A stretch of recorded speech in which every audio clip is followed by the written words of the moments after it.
Turn to Hebrews chapter 6, and we're going to continue in our series, Overwhelmed by Grace. Overwhelmed by Grace. And last week we talked about the righteousness of grace. The righteousness of grace. And this week I want to talk to you about the immutability of grace. Now I know immutability is not a word that we use in our society a lot. We don't say, that was really an immutable conference where we were. But the word immutability means unchangeableness. Immutable means unchangeable. It's an attribute of God. And there are two attributes of grace, two unchangeable truths. This is what Hebrews tells us. We're about to read this. Two unchangeable truths that if we understand these truths, they become strong encouragement for us. And here's the key I want to tell you. An anchor to our soul. Now you think about going through a difficult time. We're going through a difficult time economically right now as a country.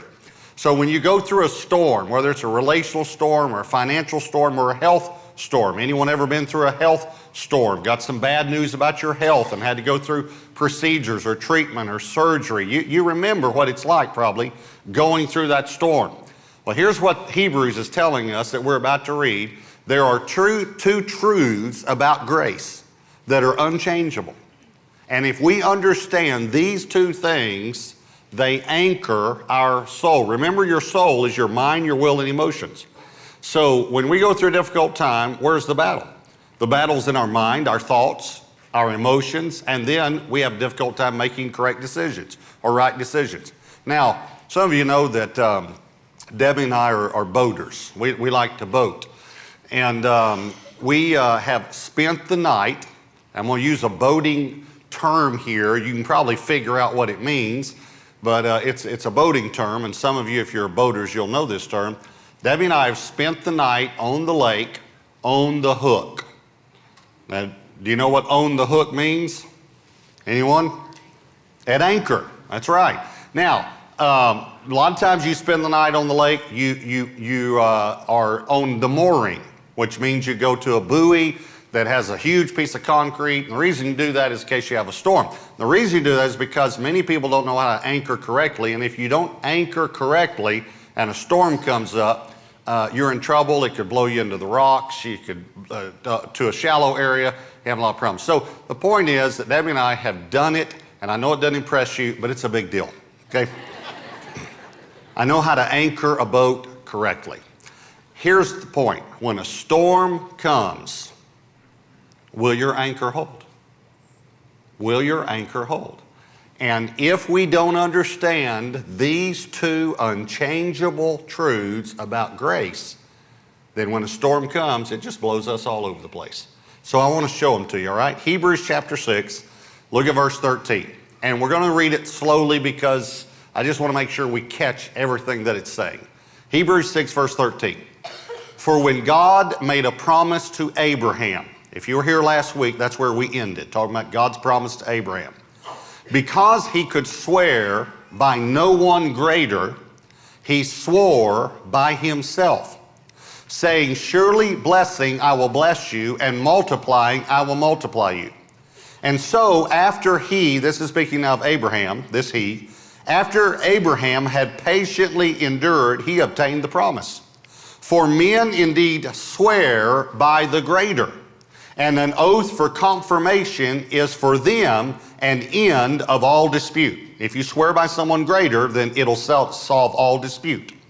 Thus God, determining to show more abundantly to the heirs of promise the immutability, there's the word, the unchangeableness of his counsel, confirmed it by an oath, that by two immutable things, or two unchangeable things, in which it is impossible for God to lie, we might have strong consolation. That word means encouragement. We might be strongly encouraged who have fled for refuge to lay hold of the hope set before us. This hope we have as an anchor of the soul. That's what we were talking about. It anchors our mind, will, and emotions, both sure and steadfast, and which enters the presence behind the veil, where the forerunner has entered for us, even Jesus, having become, now this is a key, we'll come back to it, high priest forever. Try to remember those three words, high priest forever, according to the order of Melchizedek. Now, here's what happened. Last week, I told you how God came to Abraham and said, Abraham, given your religious upbringing, given your background, given your knowledge of me, what I'm about to tell you is going to be hard for you to believe. But I didn't come to condemn you. I didn't come to clean your clock.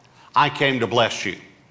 And Abraham believed, and God put righteousness in his account. We even drew a little thing on the board so we understood that, all right? But now Hebrews is telling us about this covenant that God made with Abraham, and it's giving us a little more insight. It says that God swore by himself. For any time men take an oath, they swear by someone greater than they are to be able to end any disputes. In other words, you've seen this before. Maybe you've even done this before, or you've seen it live, but I know you've seen it on television. You ever seen someone put his hand on the Bible and raise his other hand and say, I swear to tell the truth, the whole truth, and nothing but the truth, so help me God. That person, we got this from the Bible. Our country got this from the Bible. No other country did this. And they may do it now, but we're the ones that started this. The reason is the person was taking an oath. He's calling someone he's swearing by someone greater than he is, so that in essence what he's saying is, if I don't tell the truth, then God's going to take care of this. And he puts his hand on the Bible because the Bible's greater. You understand what I'm saying? My family and Debbie's family are from the country. Debbie's family, though, and I'm not trying to say anything degrading, it's just I had to get used to this. Most of her family has the middle name Bob or Wayne. And they use those middle names a lot. You know, where's Billy Wayne? Billy Wayne went with Jimmy Wayne. Well, where's Billy Wayne and Jimmy Wayne going? Well, Billy Wayne and Jimmy Wayne were going with Billy Bob and Jimmy Bob. And they went over to Bobby Bob's house. You know, you just kind of get used to that. Okay, here's the only reason I'm using it. All right, I'm just going to take country people, all right? Jimmy Bob and Billy Bob decided to trade chickens. But Billy Bob and Jimmy Bob, they're not going to swear by Bobby Bob because Bobby Bob can't do anything about it. But they might swear by Johnny Bob because Johnny Bob's real big, see? And Johnny Bob will say, Jimmy Bob, you don't give Billy Bob the chickens, I'm going to whoop you. And then Jimmy Bob gives it, okay. That's what this is talking about. This is talking about Jimmy Bob and Billy Bob right here, okay? Here's what happened. God comes to Abraham and he says, Abraham, I want to make a deal with you. And I don't mean deal in the bad sense of the word deal. Sometimes we think about it, but a covenant, an agreement. I want to make an agreement with you. And I want to take an oath to let you know I'm going to do this. So I want to swear to you. And I know that when you take an oath and when you swear by someone greater than you are. And this is God now talking to Abraham. But on the way over here, Abraham, I couldn't think of anyone greater than I am. So if it's all right with you, I'm going to swear on my own name. I'm going to take an oath, and I'm calling me into account to make sure I enforce this oath. Is that okay with you, Abraham? Now, let me ask you something. Would that be okay with you? Would it be okay with you if God said to you, I swear to you. I swear it. And I swear to you on my own name. Now, you also have to remember what he was swearing to. Please hear this. He was swearing to bless him. He said, I swear it. I swear to you. I swear to you, I'm going to bless you. Now, please catch this. This is so hard for us to catch. This is Hebrews now, thousands of years later. And you know what it's telling us? In the same way. In the same way that God swore to Abraham, he swears to us. As a matter of fact, let me read you that verse. It's verse 17. But let me read it to you in the New American Standard. All right, so look at this. This might be a little different than the version you have. Hebrews 6:17 in the New American Standard says, In the same way. By the way, do y'all know what that means in the Greek? I looked it up. It means in the same way. In the same way that God swore to Abraham. Now watch this though. This is the phrase that should shock us. Desiring even more. To show to the heirs of the promise the unchangeableness of his purpose. Okay, here's what that says. In the same way, but even more. In the same way that God said to Abraham, I just came to bless you. But even more.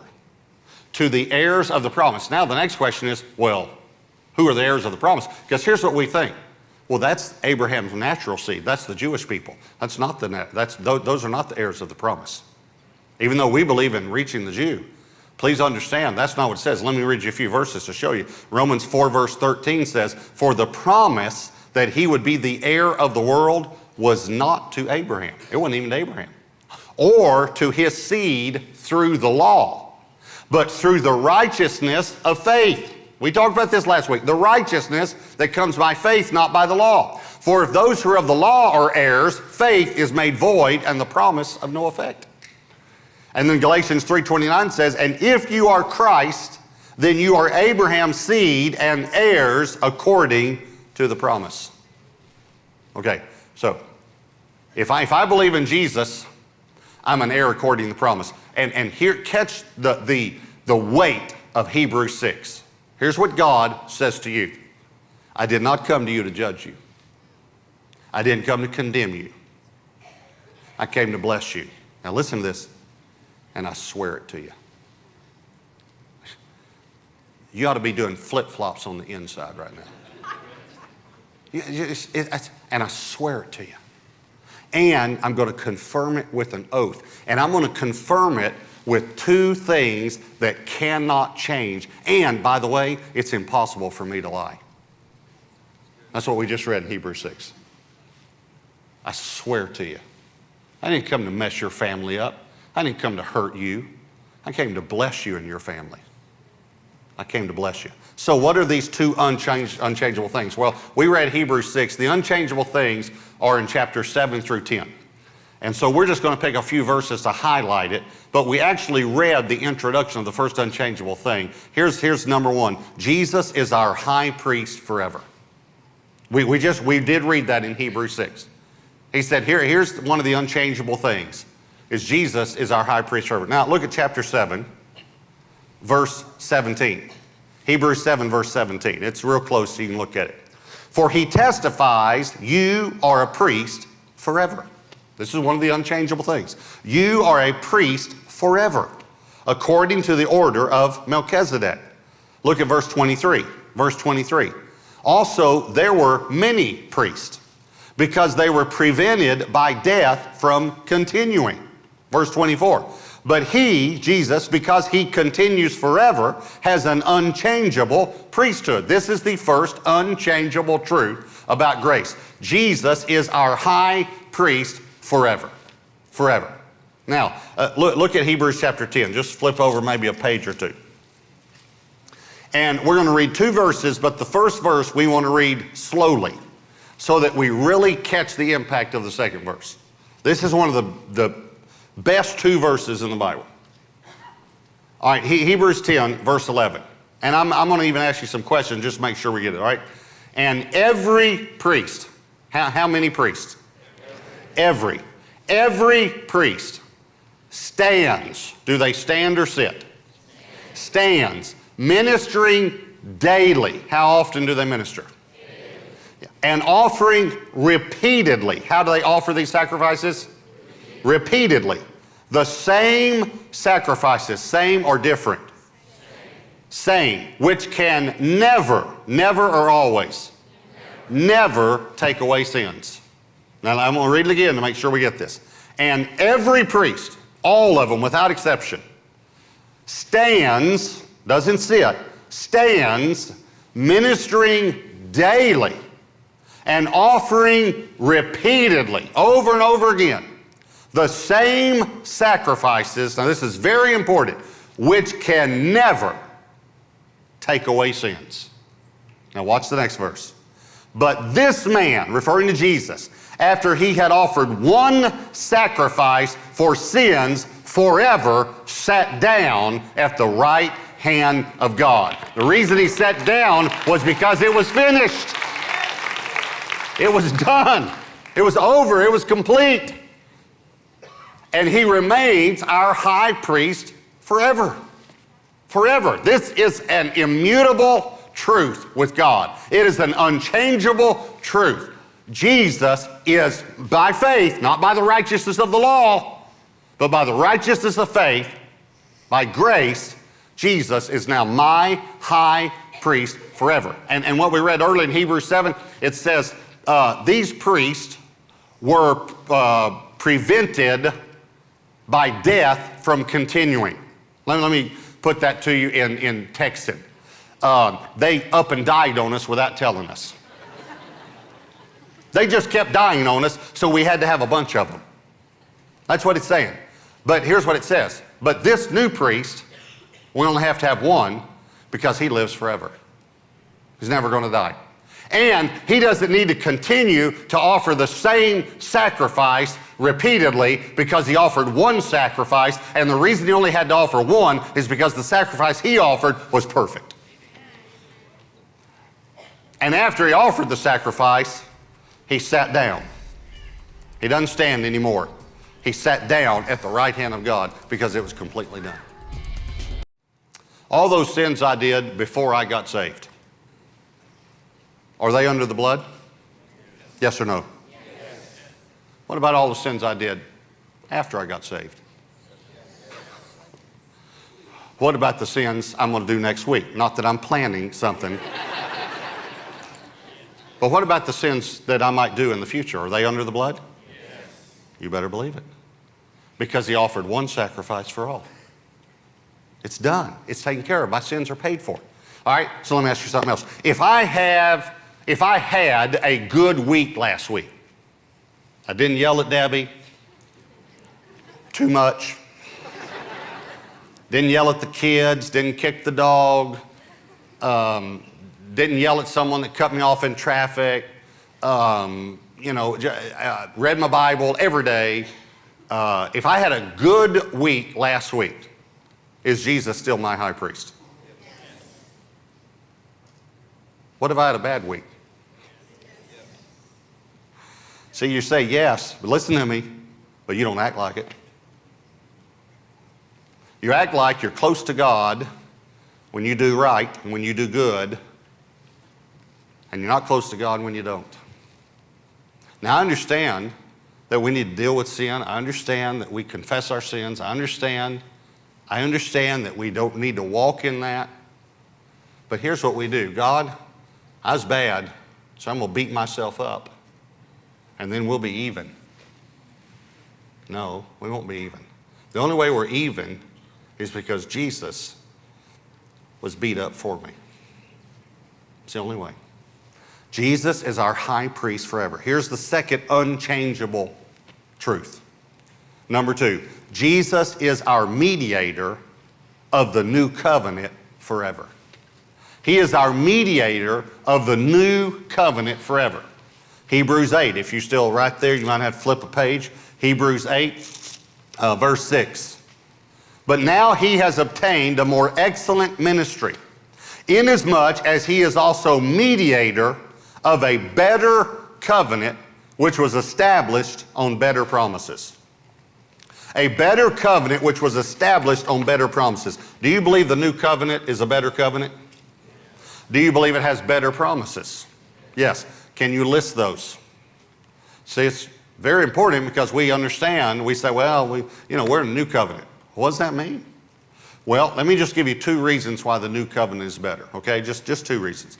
First of all, the new covenant can cleanse your conscience. The old covenant could not cleanse your conscience. Only the new covenant can. Hebrews 9, verse 9. Speaking of the old covenant, it was symbolic. Hebrews 9:9. It was symbolic for the present time in which both gifts and sacrifices are offered, now watch, which cannot make him who performed the service perfect in regard to the conscience. Now the word perfect here means complete. Can't make the one who performed the service complete in his conscience. Look at verse 13.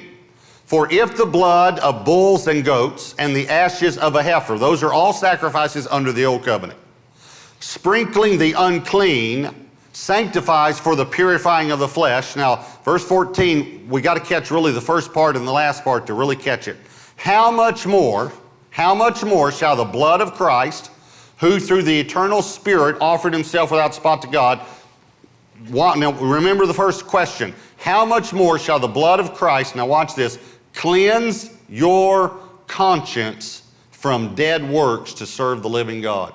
And for this reason, he is the mediator of the new covenant, because our conscience can be cleansed. Chapter 10, verse 1. For the law, having a shadow of the good things to come, and not the very image of the things, can never, here's that word never again, can never, with these same sacrifices, which they offer continually year by year, make those who approach perfect. The law can't make anyone who approaches perfect. For then would they not have ceased to be offered? For the worshipers, once purified, now watch this statement, this is going to shock you, would have had no more consciousness of sins. In other words, if the law could have made their conscience clean, they would not have had to keep offering all these sacrifices. But the law can't do that, but Jesus only had to do it once, which means he can cleanse your conscience. See, if you don't have a cleansed conscience, in other words, if something doesn't take away your guilt and your shame, then we'll serve God through dead works. That's what the Bible's telling us. Let me give you a definition. There's several definitions of dead works. One that's good is any work not initiated by God. That's a good definition. In regards to Hebrews, though, probably the best definition is a dead work is a work to try to gain God's approval. A work to try to get in good or gain God's approval, when we gain God's approval by grace through faith. Now, this talks about being conscious of your sin. Now, just stay with me, okay? This is going to shock you. I heard a preacher say one time, the problem with the church is that we're not sin conscious enough. Okay. I 100% disagree with that. As a matter of fact, I think the problem with the church is we're too sin conscious. I know this is going to shock you, but just stay with me for a minute. If Jesus has cleansed my sins, instead of being sin conscious, what about being grace conscious? Let me say it another way. What about being Jesus conscious? What about, instead of always thinking about my failures, what about always thinking about his successes and what he did for me? Do you realize that you become like what you look at? Now, I know grammatically that's not a good way to say it, but it's the best way for us to catch it. You become like what you look at. Whatever you focus on is what you're going to be acting on. Let me give you an illustration. A friend of mine had a birthday party for his daughter. And all the kids got there, and so he went out in the backyard. He gathered all the kids. Kids, come here. Come here. He said, got them all there. And he said to them, listen, we want you to have fun today. We want you to swim in the swimming pool and jump on the trampoline, and want you to play games, and want you to eat cake, and just want you to have a lot of fun today. But he said, but look at me, kids. Look at me. Whatever you do, don't spit in this flower bed. I said, now listen, kids, I just want to tell you one more time. I want you to have a blast today. I want you to swim and jump and run and play and eat cake and ice cream. I just want you to have so much fun. But look at me, kids. All of you look at me right now. Look at me. Whatever you do today, don't spit in this flower bed. And then he went inside and took up his place behind the curtains where he could watch and they couldn't see him. Here's what he said. Not only did every child spit in that flower bed, but most spat twice. He said, even my own kids who were in on it spat in the flower bed. Why? He made them conscious of it. He made them conscious of it. Listen to me very carefully. That's what the law does. Don't do this. Don't do that. Don't do this. Don't do that. And I'm not saying the law is bad, because Romans even says that. Is the law bad? Certainly not. But if we focus on it, all I'm saying, I'm not saying, here's what I'm saying. Focus on the grace of God. Focus on Jesus. Focus on walking with God, loving God, serving God, rather than on don't. Focus on the cake and the ice cream and the swimming. And not the flower bed. So, and one other thing, and it's just an illustration really to show you, but the second reason the new covenant's better is because it's based on faith, not works. It's based on faith, not works. God compares it to the Abrahamic covenant, which was based on faith. God came to Abraham, said, I came to bless you. Abraham believed, righteousness was deposited in his account. That's what we said last week. And we'll give you an analogy of that. But you do understand when the Bible talks about the old covenant and new covenant, it's not talking about the Abrahamic covenant as the old covenant. It's talking about the Mosaic covenant. The Abrahamic covenant is compared to the new covenant because it's based on faith, not works. But the Mosaic covenant, which is passed away, Hebrews tells us, was based on law. It was based on works. Okay, let me give you the example. I drew on the board last week, and a lot of you even told me, boy, I got it because I could see it. Okay, I want you to visualize what I'm about to show you, okay? Here's the old covenant. God came to the children of Israel and said to them, I want to make a covenant with you. Now, covenant is where one person has a part, the other person has a part, all right? So here's what God said. Here's my part. I'm going to bless you. I'm going to protect you. I'm going to love you. I'm going to provide for you. I'm going to be your God. Now, I am going to be your God. Everything you need, I'll provide. Anytime you need protection, I'll protect you. I'll take care of you. I'll love you. I'll bless you. I will be your God. That's my part. You got it? The children of Israel said, yep, got it. Then God said, okay, here's your part. Now listen, here's what God said. Here's your part. You have to keep the law. Every part of the law. You have to do everything in the law. Every piece of the law. There's one whole chapter, by the way, in Leviticus. I haven't written yet, but it's one whole chapter about what to do if you get a scab. And I'm going to write chapters on the law. And you have to be absolutely perfect in everything that you do, okay? And here's what the children of Israel, get this in your mind, here's what the children of Israel did. Okay. Now, see, we laugh, but listen to me. You did the same thing. God says, you got to keep the law. Okay, I'll do it. You realize they broke it the first day? They didn't even make it one day, and you probably didn't either. But here's the thing. Some of us have been believers for 20 years, and we're still trying to do it. Here we laugh at them, and you're not even a new believer anymore, and you're still trying to be perfect.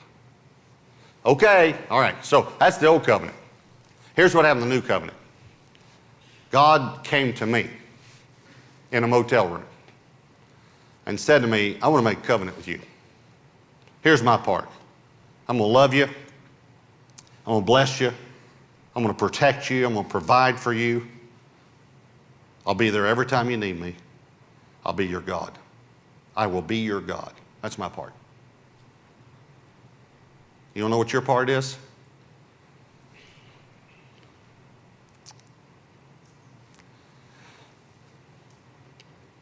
Jesus, would you come over here for a minute? This is Robert, and I want to make a covenant with him. But I was wondering, son, if you would do his part.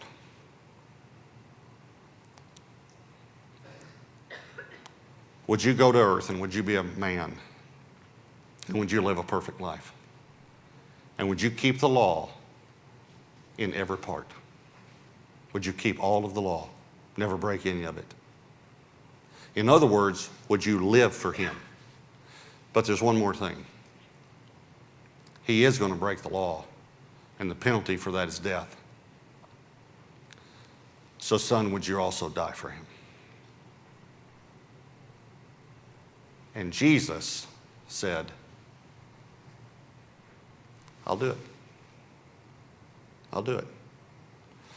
And then the Father said to me, do you believe that if he does this, that'll be enough? Would you put your trust in the fact that not only did he die for you, see, we seem to all put our trust in that, but he also lived for you. He lived the perfect life which you can never live. Would you put your trust in him? And in a motel room 28 years ago, I said, I'll do it.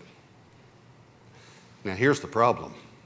28 years later, am I still trusting that what Jesus did for me was enough?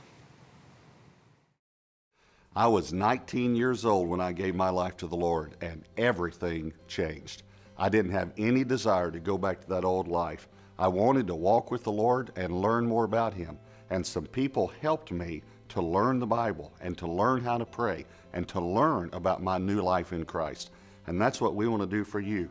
I am so excited that you've given your life to the Lord. He's forgiven all of your sins and you're on your way to heaven. But we need to learn some things now about the Bible, about prayer, about some basics of the Christian life so that you can be victorious and live for the Lord like I know you want to. So we've designed a class called Fresh Start. And I want to encourage you to sign up for this class because we want to help you grow in your walk with the Lord now. I love you and I'm so proud of you.